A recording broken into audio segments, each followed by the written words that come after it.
Have you ever wondered what your dreams mean? Join us in Dream School at thisjungianlife.com and find out. Jung wrote, "Dreams are a little hidden door in the innermost and most secret recesses of the soul."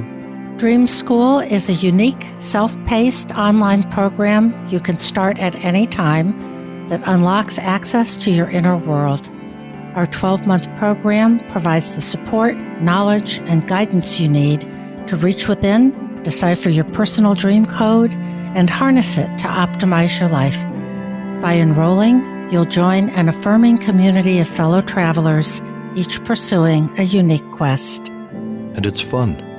Join us on an adventure to wholeness and healing through understanding your dreams. Go to thisjungianlife.com and click on Dream School. You'll be taken to our secure checkout. Once you join, you'll get immediate access to our first 3 modules. You can get started right away. We look forward to seeing you there. Welcome to This Jungian Life. 3 good friends and Jungian analysts, Lisa Marciano, Deborah Stewart, and Joseph Lee, invite you to join them for an intimate and honest conversation that brings a psychological perspective to important issues of the day. I'm Lisa Marciano, and I'm a Jungian analyst in Philadelphia. I'm Joseph Lee, and I'm a Jungian analyst in Virginia Beach, Virginia. I'm Deborah Stewart, a Jungian analyst on Cape Cod.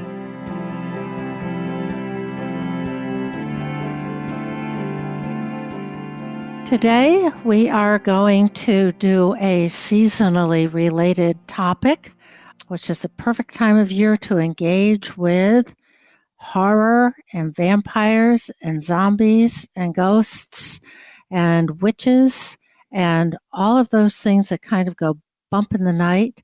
And why are we so fascinated by all of these kinds of things? Horror movies and vampires, and the list goes on and on.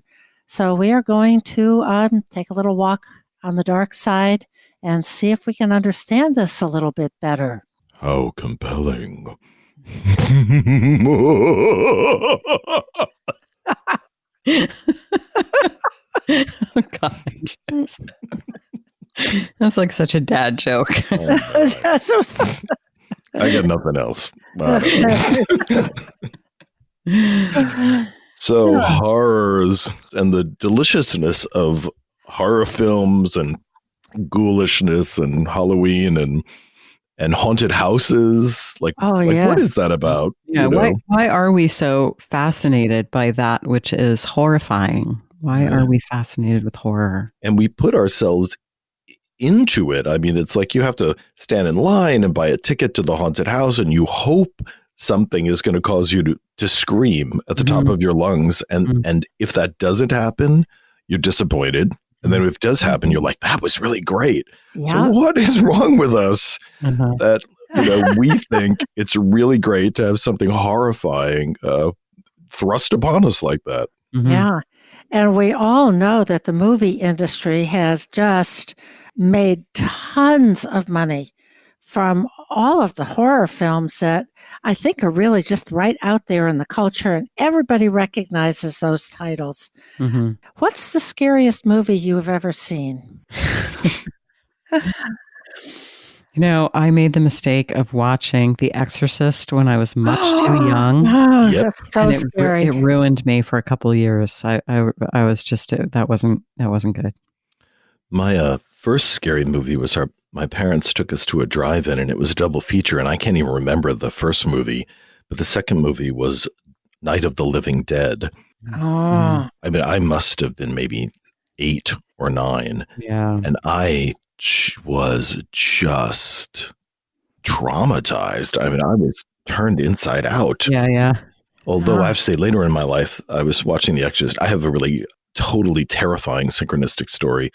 So I'm alone, cable TV is kind of new, and my parents left the key in the little cable box. So everyone's gone. I decide I'm going to watch The Exorcist. I turn every light on the house on in the middle of the movie. It's so terrifying. And so the movie is over. I am just shell shocked. And then I hear this little sound in the house. And I'm in the living room and I'm like, what the fuck, is going on? And it keeps going on. And then it wouldn't do anything for like 5 minutes. And so I'm looking around, I'm honing in. And so it's just like the start of a horror movie. So I'm honing in. And then finally I realize that it's coming from right near the couch where I was sitting. And then I go to the window and I still hear there's a tapping on the window. And it took me a few minutes, but a small sparrow had been huddling near the window and its feet had frozen into a little shell of ice from the condensation that had fallen off of the window. Oh. And it was tapping on the window because its feet were frozen there. And that's horrifying, right? Yeah. Did you rescue it? Well, this is the age where everybody had a hairdryer. So I just kind of went in and got the hairdryer and blew it, on the bird's feet. Its feet freed up, and then it wouldn't leave because it was totally great to have this hot hairdryer on you because it was the middle of winter. So then the bird kept hanging around. I didn't know what to do. I was afraid it was going to fly in the house. I'm blowing this wind across the bird's face. And then it became strange and shamanic. Anyway, so eventually I kind of shooed it off because I didn't know what else to do. But the moment of the tapping bird after watching that movie, totally was horrifying. Yeah. Oh my gosh. I have a couple of top entries here. And I used to sort of get one time be invited by either friends or my father took me to see Psycho, of all things. I mean, really a parent-child experience. I don't know if the movie or just doing that with one's father, which one is really worst. I remember being terrified by Salem's Lot and certainly by The Exorcist. Then I was an adult when I went to see Alien, and I thought it was a sci-fi movie. And I went with, I think at the time we weren't married, or maybe it was just early in our marriage. So I went to see Alien in all of naivete. And I leave it to the listener's imagination when I say I lost it in the movie theater watching Alien.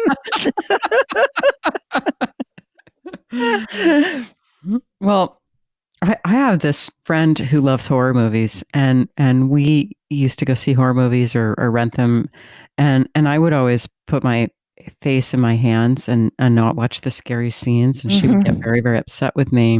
I remember I actually got a friend of mine gave me tickets last minute to see Diana Rigg on Broadway as Medea, and so now you can figure out where we are chronologically. And I took this friend of mine who really loves horror movies. So I took her to see Medea. Great tickets. We're down near the front. And, it's live theater, obviously. So, nothing like the really ghoulish, explicit special effects of movies. But when Medea kills her children, what they did was they had a scrim, and you saw the little boys just in profile, with their hands against the scrim. It was just kind of black and white effect. And then they threw red paint on the scrim. Oh, wow. To sort of image her killing her children. Spoiler alert, by the way, Medea kills her kids. And my friend, who could watch any horror movie without putting her face in her hands, gasped and covered her face. And that would be the moment that she can't tolerate this kind of highly symbolic thing. Exactly. Right. So, by the way, doesn't Medea then serve her children to her husband? I don't think, maybe she does. Yeah, it goes there. It goes there. Okay. As it often does. Yeah.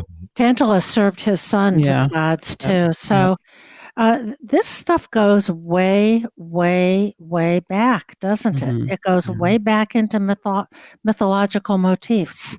Absolutely. The most horrifying, gory, disgusting kind of thing that you can possibly imagine. Yeah, and the thing about killing your children and serving them to your spouse, that is a real image of a taboo, right? So we're in that realm of that which is transgressive is often part of horror.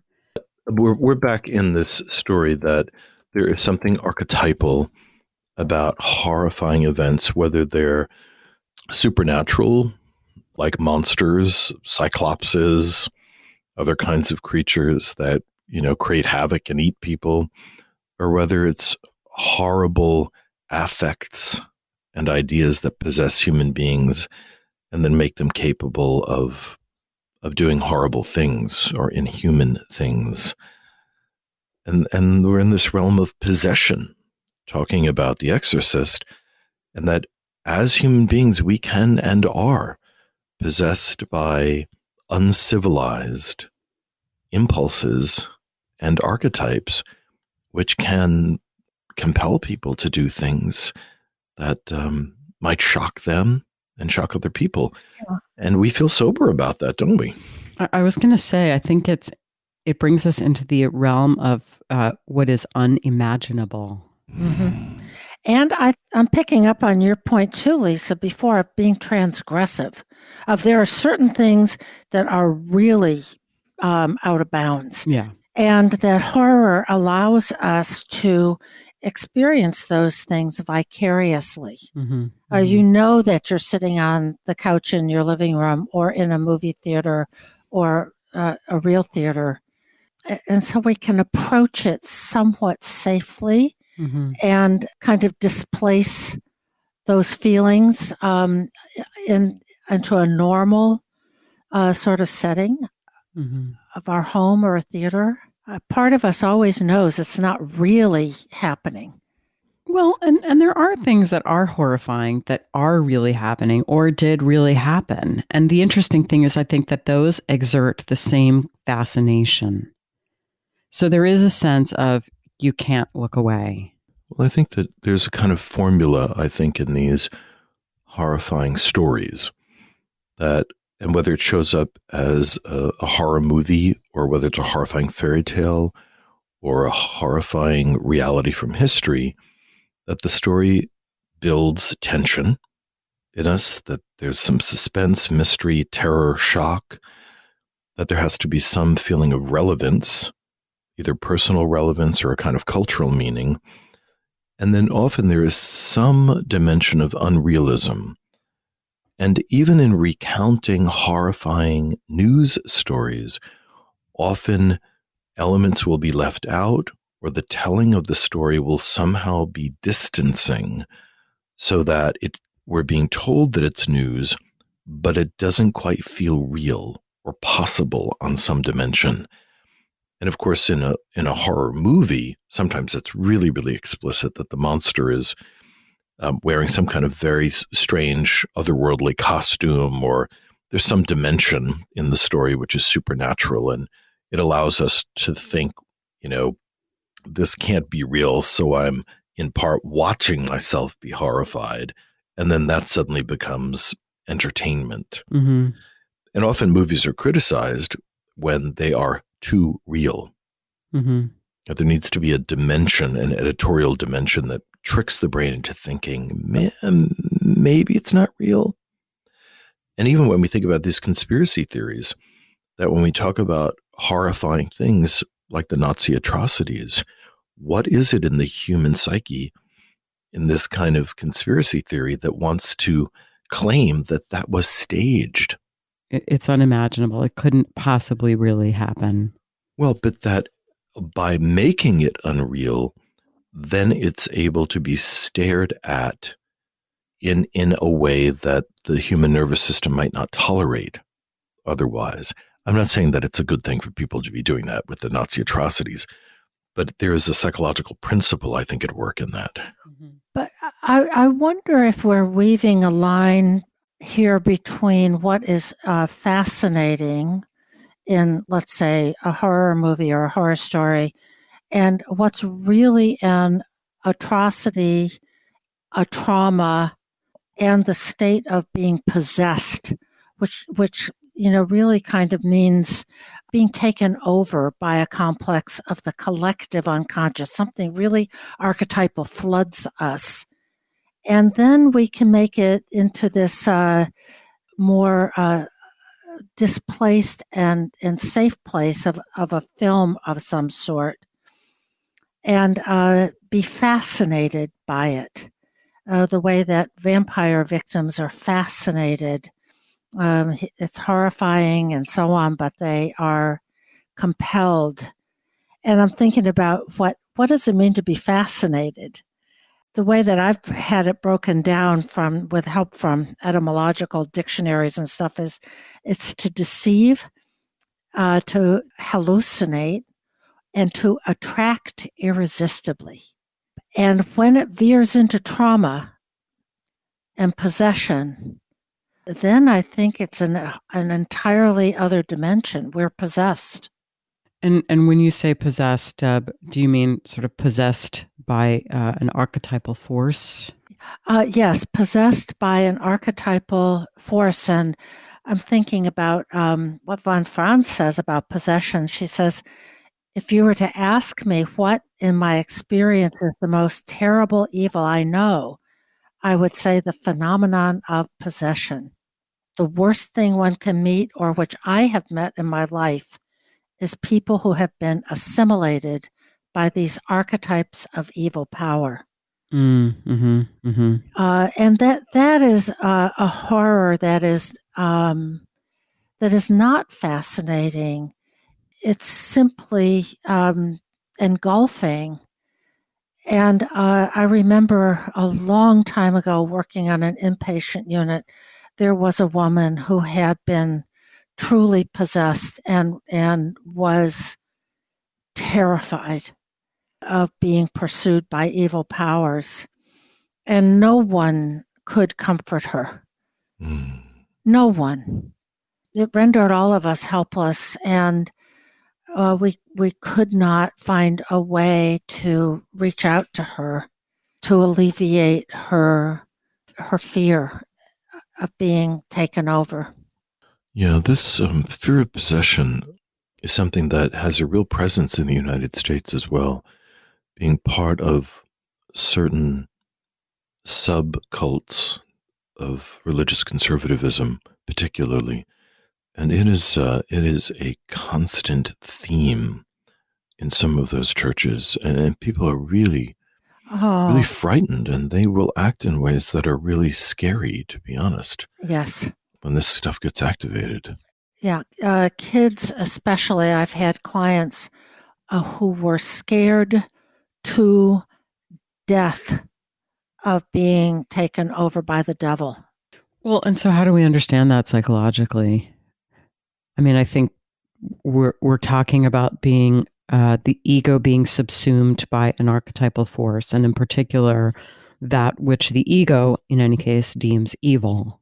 Whether or not it really is evil is maybe open to debate. But that we're would be talking about the experience where someone believes they're possessed versus the fear that one will be possessed, which I think are in two different categories. But Lisa, you were talking about when someone really is taken over by impulses that do not seem normal to them. Mm-hmm. Mm-hmm. And how do we explain that in a Jungian way? Yeah. Well, and I think even just the fear that that's going to happen, it speaks to perhaps the weakness of the ego. You know, part of the function of the ego in a Jungian understanding is to relate to the outer world, but also to relate to the inner world. And you need a strong ego to relate to the inner world. Right. The inner world, as Jung talks about repeatedly, can threaten to just overwhelm the ego entirely. And that would look like possession. Mm-hmm. So we have to be able to guard against that. Yeah. And so it takes me back to the fascination of pre-adolescent and adolescent kids with the whole horror genre of an ego that is now kind of venturing and daring to try to cross that boundary and master fear and disgust and possession and horror and all the rest of that stuff in order to strengthen ego. Mm-hmm. I dare to go there now. Yes, yeah. I'm not scared. I'll do it. You know, the word horror comes from the Latin horrere, which means to tremble or shudder. And I think that gives us a little bit of an idea about what we're actually talking about here as we've been circling around for the past couple minutes. Because I think that anything that is really horrifying has a taproot into the archetypal realm, and we recognize that immediately. We know it instinctively that we're talking about something that is larger than ego. And that's why it exerts this fascination.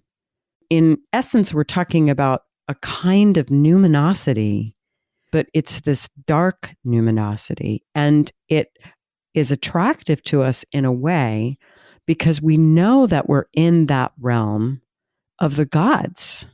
Yes, I think that is really right on and powerful, Lisa, that it is a dark numinosity, and we are in the realm of the gods. There's a science fiction writer named Philip Dick who has a quote that fits right in here.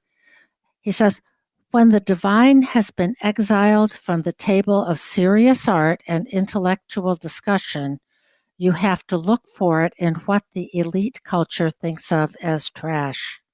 And that's the realm of monsters. Of the dark divine shows up in these ways. That's so interesting because what Philip K. Dick is saying there is that these monsters that populate the popular culture of horror films and sci-fi and all that stuff somehow is not in the culture in a formal way anymore. And I think that that is true. And I'll meet your Philip K. Dick and raise you a Carl Jung quote here. That's horrifying. Jung says, we realize that God is very dangerous, exceedingly sensitive, most susceptible to any kind of defense. He says, I'm not speaking of the Christian God now, but the God generally. You must tread very warily in order not to disturb his peace, and you cannot cheat him.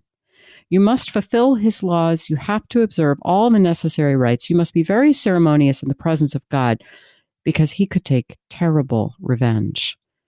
And it is a psychological fact that the self, the whole of man, is an exceedingly dangerous proposition. Every single individual believes in his own absolute importance in spite of his weaknesses, his dullness, his unimportance. And we forget that through each human being, that universal being is working and can produce the most horrible results. We should learn fear again. We suffer from fear in all sorts of phobias. But the reason that so many people suffer from phobias is because their fear is not in the right place. In the Old Testament, the very first principle is the fear of God. It has been overcompensated in the New Testament by the idea that God is love and one should not be afraid of him. But God is the one and the other. So, and he goes on. So, Jung says that the New Testament compensates for the Old Testament, but it's both. But in our modern culture, God is dead. We don't fear God anymore. God doesn't have any fear for us. So that fear of that which is darkly numinous has now landed squarely in the culture, a la Philip K. Dick, in horror movies and maybe conspiracy theories too. I don't know. But that we need to, or in phobias and symptoms, as Jung says. So that fear is an essential aspect of relating to the divine or the numinous. In fact, it is part of it. It's not the whole thing. It's both one and the other, but it is part of it. And that fear is in part evoked by the feeling of helplessness.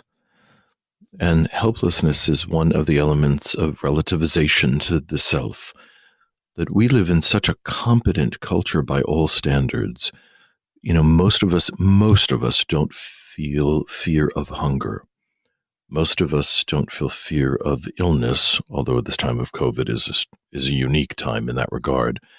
Most of us don't even fear death because we have so much trust in medical technology. We don't feel fear of the elements. We're going to go into our houses and these climate-controlled environments. So there's very little that reminds ourselves that we are smaller than the greater. Mm-hmm. And the loss of that's a problem.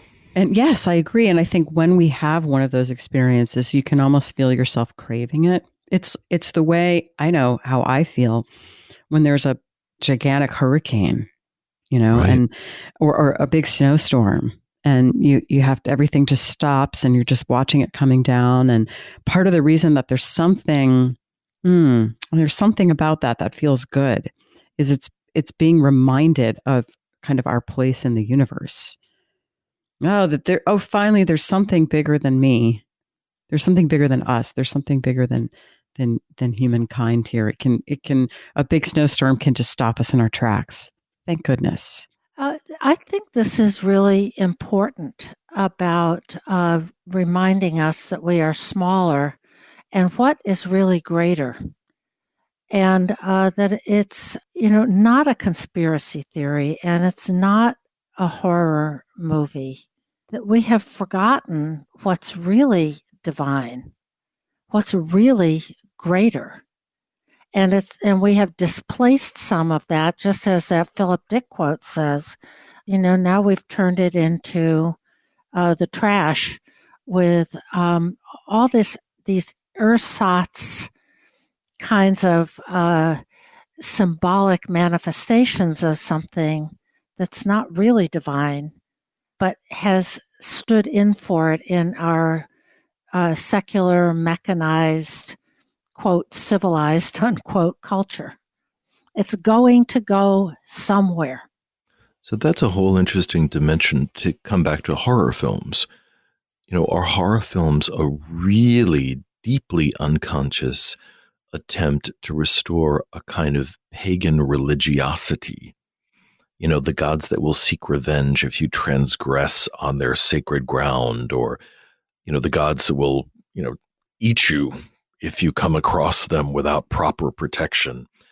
And it's hard for us to imagine, but humanity lived in that kind of mythology not too long ago in terms of human civilization. And as you guys were saying, it's quite possible part of us craves that. Well, I think you're right, Joseph, and I would just frame it a little bit differently. I think that it's not even just that we crave it because we lived that way not so long ago. I think you're right about that. But for me, this is Jung's religious function of the psyche, that we know we need to be in relationship with something larger. And yes, we do crave that because it's just an essential part of being human and we're wired to need that. And I love how you put it, that it's a deeply unconscious way of wanting to restore an experience of this. I think that if you're really religious, you have a direct sense sometimes of the awfulness of God. I'm thinking awful, full of awe. And I'm thinking now about, for example, the book of Job. That's pretty horrifying. But boy, is it a reminder of God's awesome powers, that you could be laid low, that you could be trembling in the face of God, like the Latin word horrere. You could be shuddering with the greatness of God. And perhaps going to see a really scary movie is a way of having just a little bit of that experience. And for Jung, he found that the word God was so fraught. Although he did think that way, he lived in a medieval religious paradigm, which he confessed and talked about.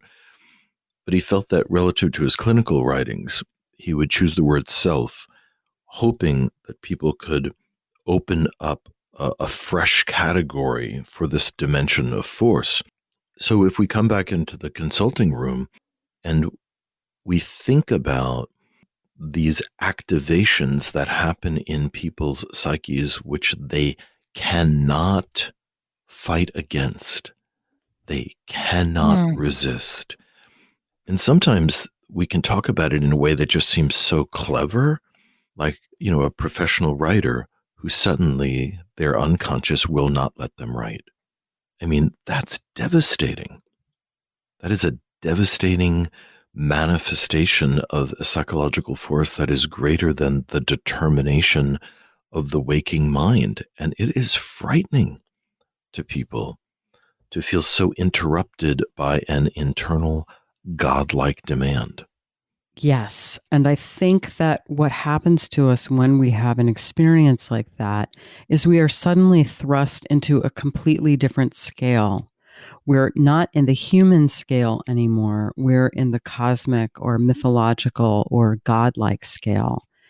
And I think this happens in horror. Well, if you think about Alien, for example. I mean, from a human perspective, the alien in Alien is just a horrifying monster who's out to annihilate you. From the perspective of the alien, she's just doing what she needs to do to birth the next generation. And that reminds me of what happens to Arjuna on the battlefield. He has this truly horrifying vision of the flaming mouths and the heroes of the mortal world rushing into some are caught between the teeth and their heads are crushed to powder. And as moths rush swiftly into a blazing fire to perish there, even so do these creatures swiftly rush into the mouths of their own destruction. I mean, it's just on and on and on and on.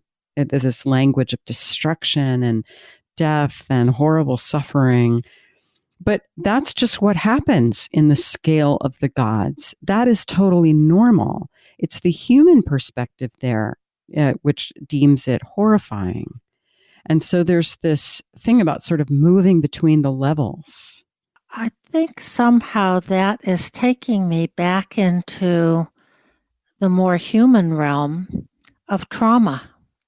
And I am thinking about how that, because trauma is possession, it's when the ego gets flooded by contents of the unconscious and can't maintain its own position.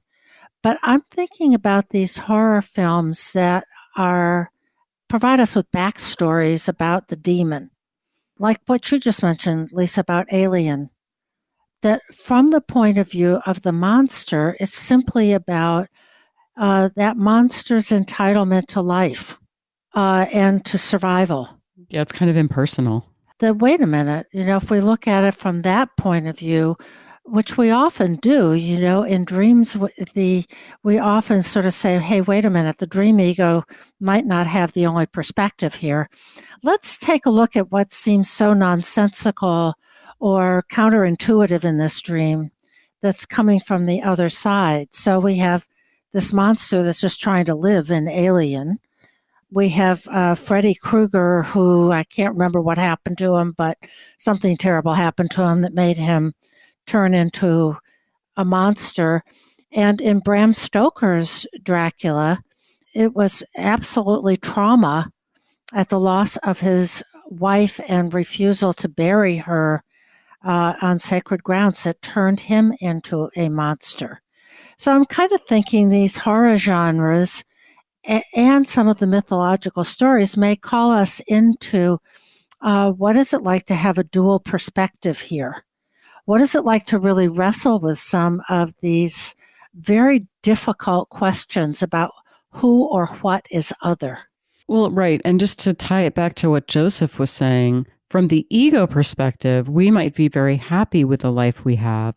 Then the self breaks in and it's like, no, you actually, you need to leave this, you need to leave your marriage or you need to quit your job and it's like horrifying. Like the ego's like, no, I don't want to do that. But from the perspective of the self is sort of just, it's very matter of fact. It's like, no, you just have to do it. It doesn't matter the destruction that will be wrought. It's just what the self demands. Mm-hmm.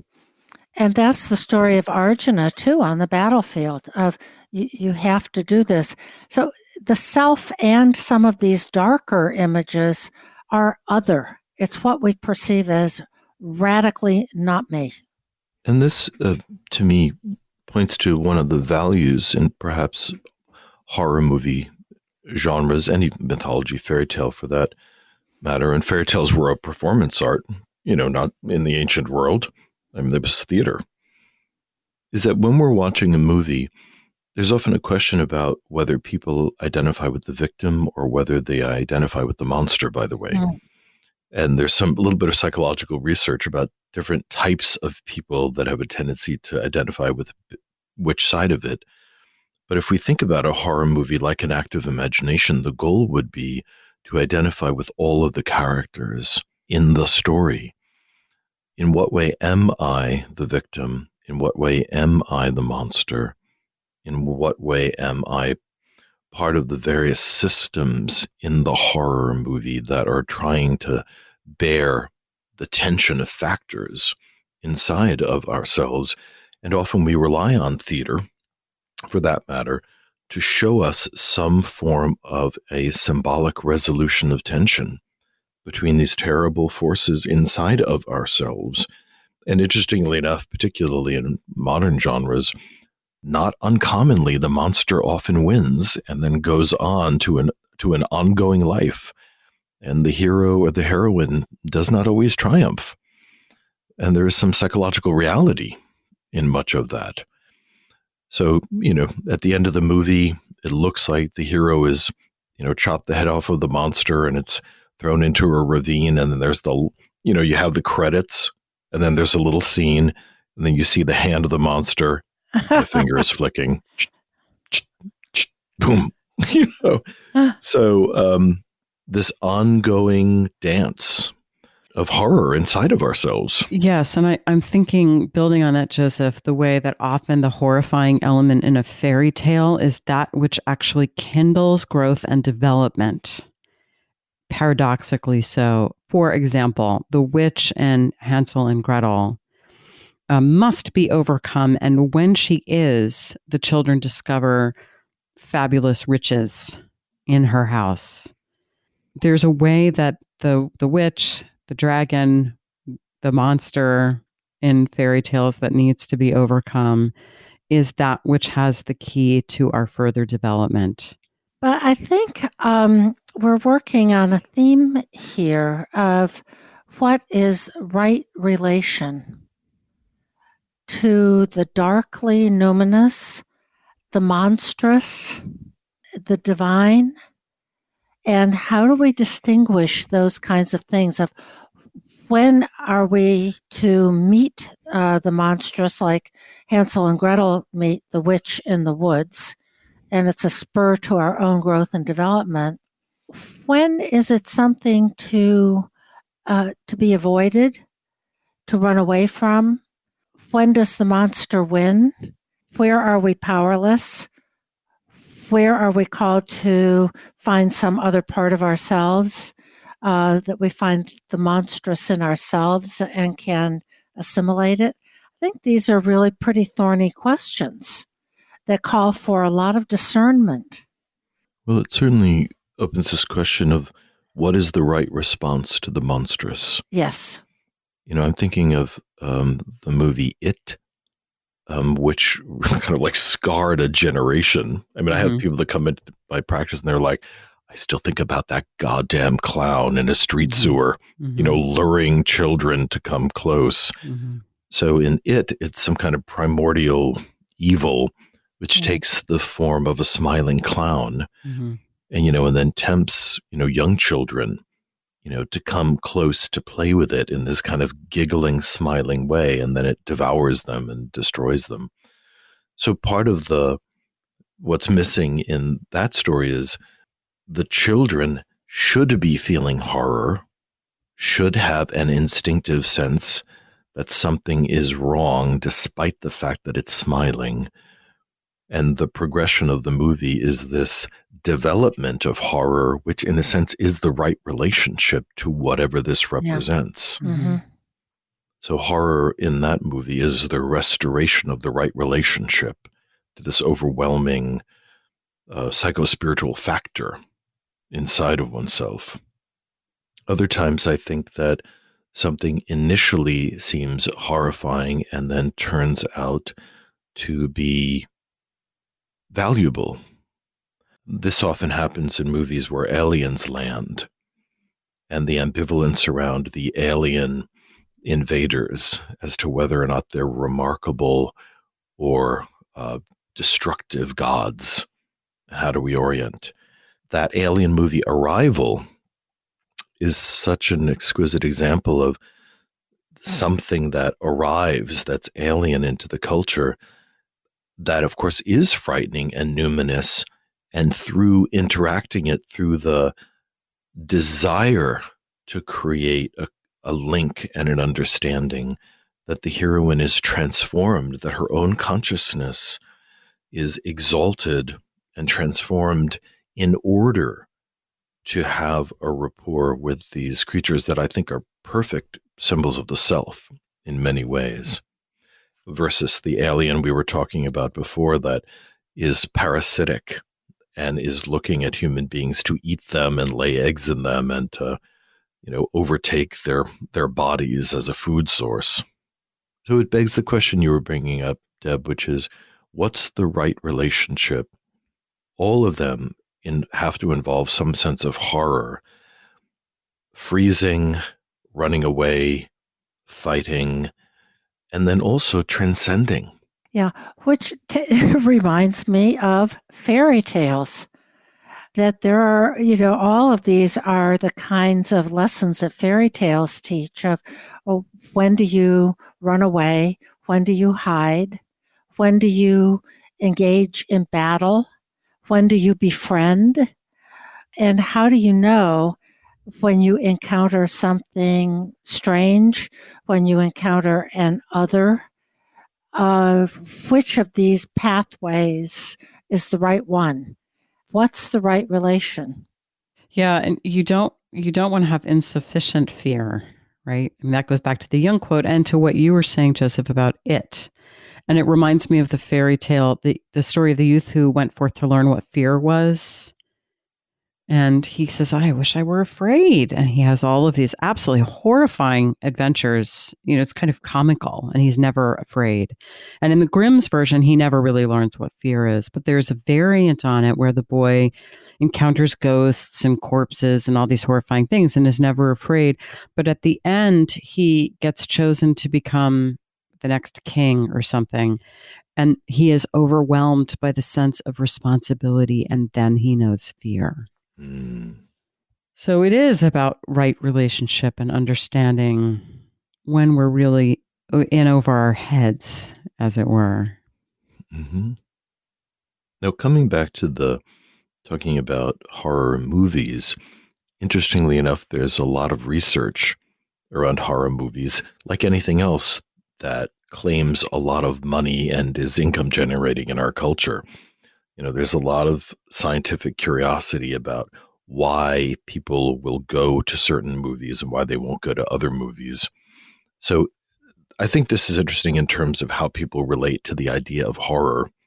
So in one of the pieces of research, there seem to be four typologies, four characterologic setups relative to how people respond to horror movies. One, to be honest, is a little psychopathic, where people who are particularly low on empathy, which I think, Deb, you were talking about when we were setting this up, they're low on empathy, they're highly sensation seeking, and they are often identifying with the antagonist, with the killer in the horror movie.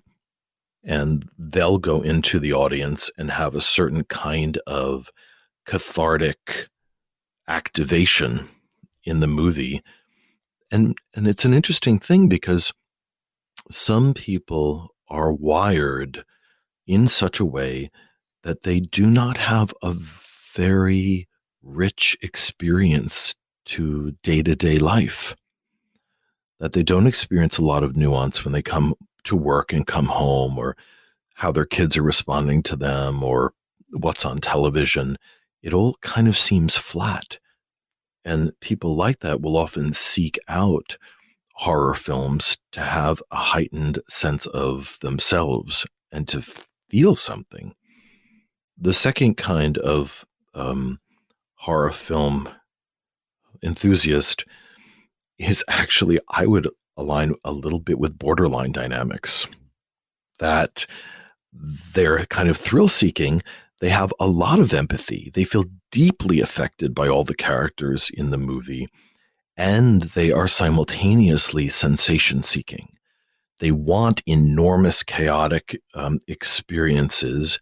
They tend to identify with the victim and feel much more squealing and gasping when something is coming up behind the individual, and they long to suspend themselves in prolonged periods of tension. which I find really exhausting. Like if a movie is like building and building and building, like after 20 or 30 minutes, I'm just going to turn it off. Like if this doesn't resolve at some point, I just cannot stand it anymore. The third type of person is kind of the hero. They have very high empathy, but just for the victim. And they have an enormous sense of gratification when the fear in the movie is overcome. And we all know those moments where the victim finally turns around, grits their jaw, and they pick up the stake, and then they're like running at the vampire, or they pick up the crucifix and they're chanting and they're barking the demon back down and the well. And that moment of turnaround, which often can actually bring me to tears personally. I mean, I am such a sap. I mean, it could be like the most ridiculous movie, like The Dark Crystal, which is like an idiot's movie. I'm sorry to those fans out there. And I'm like, oh, look at that elf. He's really standing up against evil. You know, it's so embarrassing. People just won't even sit with me in the theater. And, you know, and people like my friends and family know that I'm getting really choked up because I'll be like, and then the last category are often people who are trauma survivors. And they will often go to horror movies. They have a very, very high experience of empathy for the victim, and they have excruciating negative feelings for scenes where people are helpless, almost unbearable tension in themselves, for those movies like The Saw, where people are like trapped in a room, they're bolted down to a wall, and they helplessly have to do something horrendous to themselves often to get out of the puzzle room. It's I can't even, it's funny, I can't tolerate watching the Saw movies. You know, it's like something like somebody has to cut off their hand. Oh God. To get away from the monster or this monstrous human who has trapped them in these circumstances. Wow. And then there are people like me who have learned through 4 or 5 experiences with horror movies to never go there again. That's right. So does that fit into the chicken category? I think that's called wisdom. Okay. The wise category, which is, I'm just going out to dinner. My kids love horror movies, and they hate going with me because I spend the entire time with my face in my hands. And they're like, Mom, you have to look. I'm gasping. My arms are flailing around. I have like no sense of consciousness. I'm like totally in the movie. You know, my feet are moving around. It's totally humiliating. This is a real, we've just got a real scale here of there's you, Joseph, where you go and get into it. Lisa goes and puts her head in her hands, and I don't go there at all. I have never even heard of these Saw movies or a bunch of the others. I never heard of it either. But well, and like Freddy Krueger's a good example where an entire generation is affected by a certain kind of monster, and it becomes a kind of psychological reality for a generation. Yeah. So right now we're also seeing this zombie world, right? You know, I think Night of the Living Dead was my introduction to zombies, and that zombies have an ongoing life in the collective now. No pun intended. No pun intended. Yeah. The Walking Dead was great for a couple of seasons. I loved it. It was. Yeah. Oh, so like 3 zombies, are we ready to walk into a dream? Yeah. That was terrible segue. Terrible. That was terrible. Hi, this is Joseph from This Jungian Life podcast. Lisa, Deb, and I have been deeply moved by your responses to our work. Producing, editing, and distributing it involves substantial expenses, and now we need your help. Please stop by our website, thisjungianlife.com, and click on the heading Be Our Patron. You'll be redirected to our Patreon funding page. Patreon helps creators connect with people who believe in projects like ours. There, you can sign up with your credit card to support us with as little as $1 a month. And at higher levels of support, we'll provide special episodes, behind-the-scenes photos and stories, and a chance to join a select pool of listeners for dream interpretations. Thank you.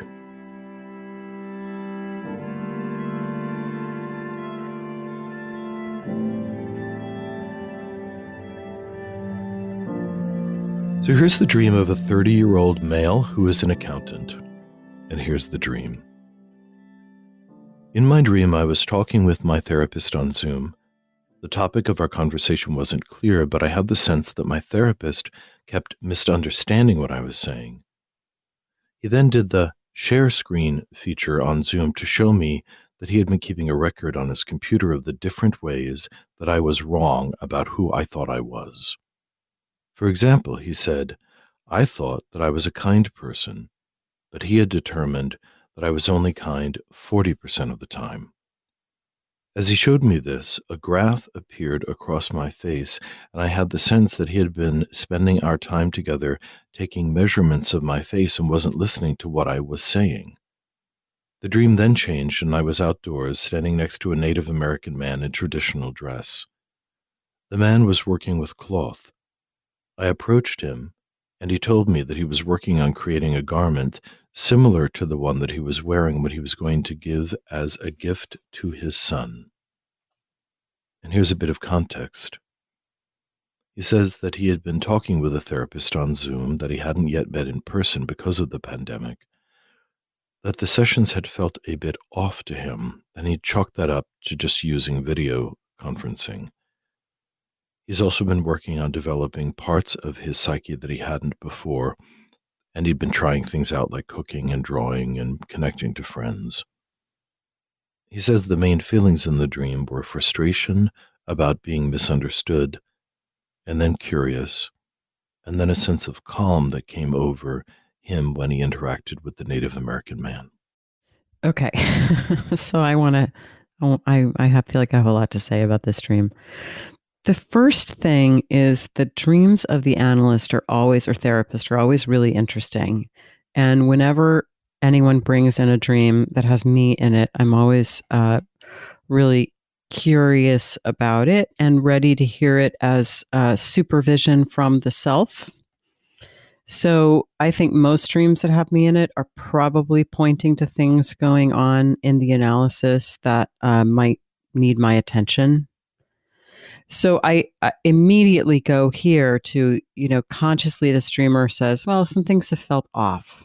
And I think it's a real possibility that there is a lack of empathic attunement in this pair that perhaps the unconscious is picking up on, even though the conscious attitude has been defended against it.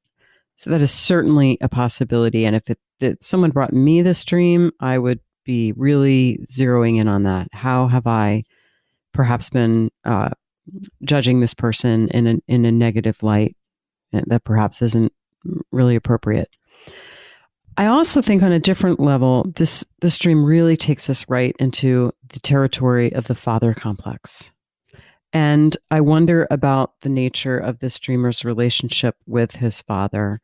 Another possibility, and by the way, they could both be true, they're not mutually exclusive. Another possibility about what's going on with the therapist here is if this dreamer had a negative father complex, perhaps felt criticized by his father, that somehow that is now being carried by the therapist. And so it may be a transference reaction. Doesn't mean it's also not true, but that there's negative father stuff being projected onto the therapist because there isn't positive mirroring coming back. That's exactly what's not happening with the share screen function and there's now this graph across my face instead of a positive mirroring, which is what we hope that parents will do with a child, mirror that you're loved and you're cherished. But sometimes parents just mirror back ways that the child is inadequate. And that is what is happening in this pair. That we're in this realm is then kind of confirmed for me by the presence of the Native American who is making a garment for his son. So here is an image of a perhaps more transpersonal father who is going to bequeath something to the son. So that's a developmental way of looking at this, which sounds really valid. And the feeling of the Native American man restoring something feels also corrective. But I'd like to think of the entire dream as medicinal, which gives me a slightly different lens. That the zooming in on his psyche. I mean, zoom is such an interesting word. It's become ubiquitous the way we think of Xerox as now the word for copies, or it used to. I think that's probably changed these days. Xerox, what's a Xerox? What's a Xerox? So Zoom has become the term for video conferencing, but it's also an interesting word of zooming in. So he's talking with a therapist that is zooming in, and in the dream, I think, is correcting his image of himself. Now, it is quite possible that the dreamer is in fact less kind than he likes to think of himself. 40% less kind than thinks he is, and that the therapist represents a kind of profoundly objective aspect of his own psyche that doesn't seem particularly emotional about the information. It's like, here's a map, here's the stats, here's your behavior. It doesn't sound like the inner therapist is criticizing him, but he is presenting some pretty uncomfortable facts. Now, that whole idea of that the therapist in the dream is not listening to what I was saying, I have to say that this also could mean that he is being listened to beneath the level of the ego. I often find this to be true with my analysands and in my own early analysis when I was being analyzed, that the ego comes in and it wants to tell a story. It wants to say thus and such, and it wants to claim that as the object of tension in the room. But often the unconscious or the real problem is not what's being said. It's something that's secret and being even defended against, which is not appealing to the waking mind, can find it very uncomfortable. So after the inner therapist confronts the ego with a correction around who he might really be, then he has access to the Native American man, who I also don't want to romanticize. I mean, he's a Native American man, so we're hearkening back to some more ancient part of his own psyche, who is working diligently to create something as a gift to his son. So yes, it's a picture of relatedness and some kind of care. And we could imagine that it's possible that the therapist is also the Native American man who is trying to help the client weave together a persona that actually fits him. And so in our culture, often people are pushed to be less or more kind or nice or squeeze things forward, which don't really fit them well. And that perhaps the deep part of the psyche is doing that for him secondary to what the therapist is doing, that there's an inner therapist and an inner weaver who's getting something ready for him to wear that's different from how he had been. I think you guys have done a really fabulous job of really unpacking this dream. What I might be able to add is the whole question about relationships for this particular man. It's interesting that he's in a relationship with his therapist on Zoom, and we're all on Zoom now. But it's a distanced kind of modality just by its very nature. Sharing the screen feature. Okay, that's even more distance. When you share your screen on Zoom, you don't even see the face of the person that you're talking to. And then there's this very objective data of the dream therapist says that the dreamer is kind only 40% of the time. Then it gets even more distanced with a graph, which is, just figures, numbers, and lines.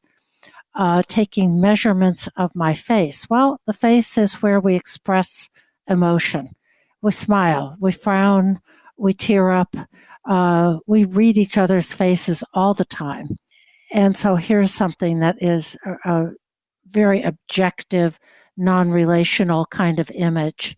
And then this lovely image at the end of the dream of the good father making a garment, something to clothe his son that feels warm, related, caring, crafted, and the dream scene has moved outdoors.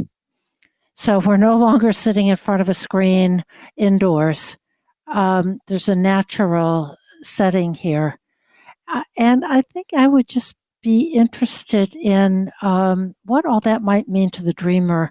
And I'd be curious about where and how he is in his life, where he feels related or not related, including to your point, Lisa, of if I were the therapist, it would be like, what's going on between us that needs to be further understood.